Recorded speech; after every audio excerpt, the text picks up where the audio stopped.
Hey, Matt Allen here. Welcome back to Tactical Bassin. What I want to talk to you about today is these big old giant, oversized, deep diving crankbaits.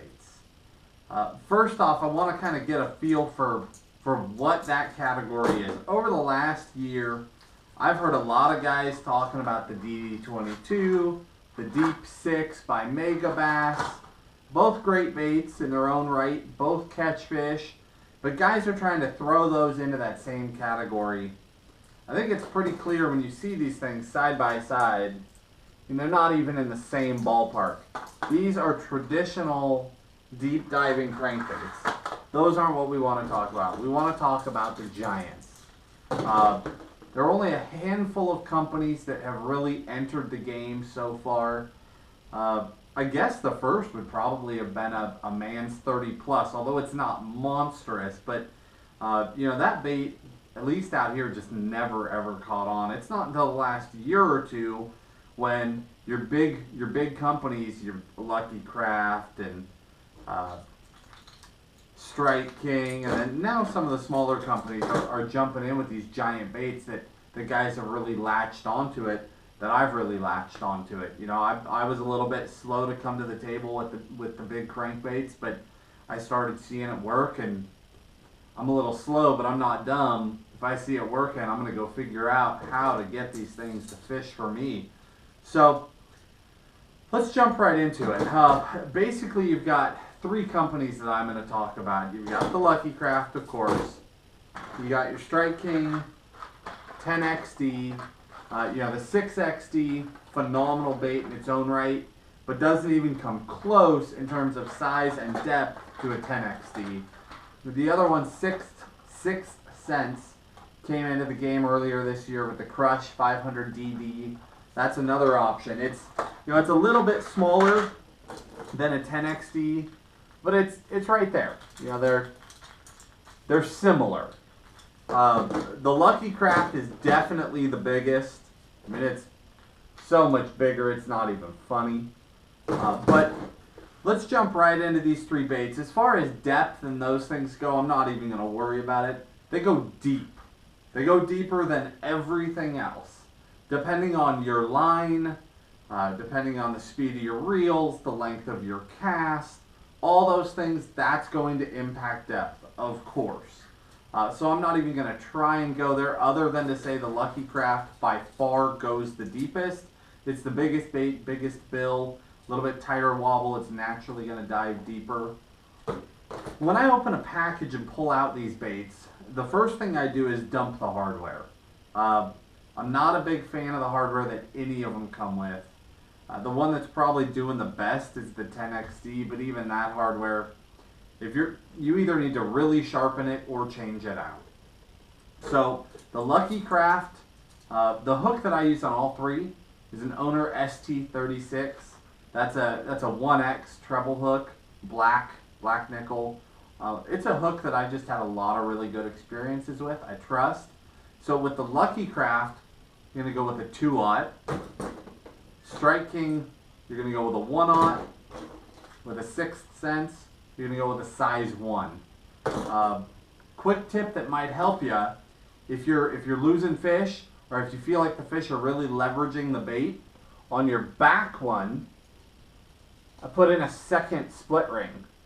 What that does is allows more rotation before that thing binds up. It makes a big difference. That second split ring adds a little bit of weight, but it's not a lot. Goes a long ways to keeping those fish pinned, because if they're hanging onto that front hook, you've got them pretty good, but on a back hook, if they're jumping and head shaking, they can toss that thing. That second split ring, it really helps. As far as equipment goes, I throw all of them on an 8-foot rod. I've found about a 5-power to be right, so like a heavy, an 8-foot heavy cranking rod. I use the Dobbins 805 primarily. It was not designed with these giant baits in mind. The rod came out before the baits did.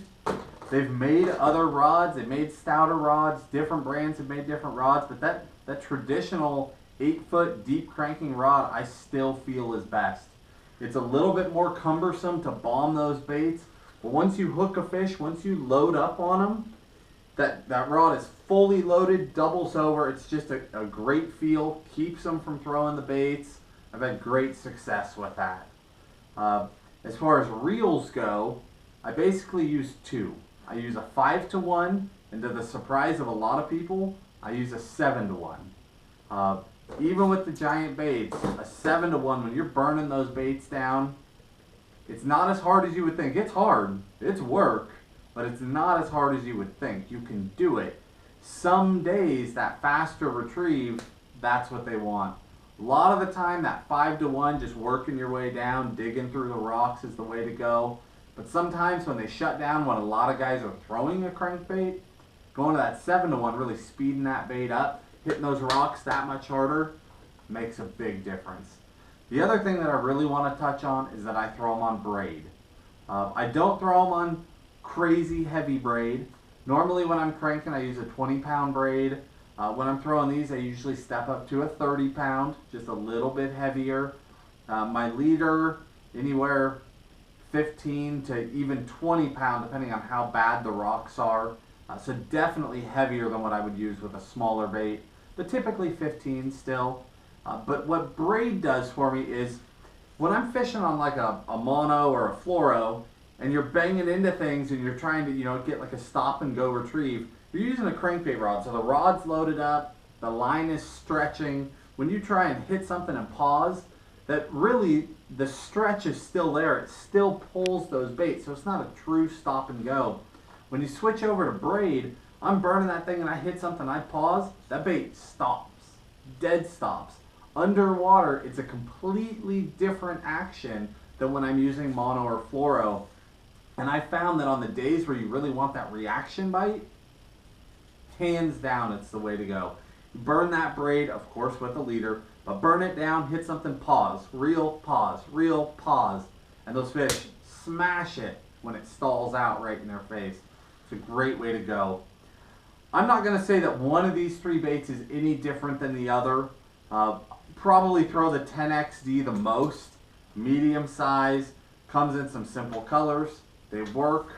I should add, change those split rings too. These baits come with just giant split rings on them, especially at the line tie. A split ring is so big around, when you're tying a knot around that, it can really make for an awkward knot. So I switch out to the Owner Hyperwire split rings. I believe a size 4 is what I'm using. Yeah, that's a size 4 that I'm using on these baits. And that's the way to go. But my number one is that 10XD. But all three of them catch fish. I mean, you can see how chewed up this Lucky Craft is. Fish have smashed this thing. They do catch big fish. I'll be honest with you, I haven't caught a double digit on them yet. I've gotten close. I've got some 9s, a lot of 7s, some 8s. Haven't gotten a 10, but it's coming. They're big baits, they're fast moving, they pull reaction strikes, and you're reaching deeper. You're reaching fish that have never seen crankbaits. Or if they have, guys have done some weird ultralight line or lead core, or put some weight out in front of it. They've done something that screwed up the action of the bait. So they've never seen a fast-moving crankbait at that kind of depth. And anytime you're reaching fish other people haven't reached, you're going to pull big bites because those fish aren't smart yet. So step up, try it. The next time you're on a deep crankbite, step up. Go bigger. Take the time. You're going to get bit. They're not that much bigger. I've gotten to the point now when I'm throwing a 10XD, it doesn't look big. It looks right. I go back to throwing a staple DD22 and it looks tiny in the water. I feel like I'm going to do nothing but catch dinks because I'm already catching 3 and 4 pounders on a 10XD. Why would I go smaller? That's the evolution that it's moving in. These baits are working. Step up, go to that bigger bait, a little bit heavier line. You're going to catch some big fish. Good luck out there. The second bait is going to be the spook, or some kind of walking bait. But the spook, spooks have been around forever, it seems like. Almost everybody throws them, but in the fall is definitely when they shine. The bait fish start getting pushed up, especially when they get into the shallow.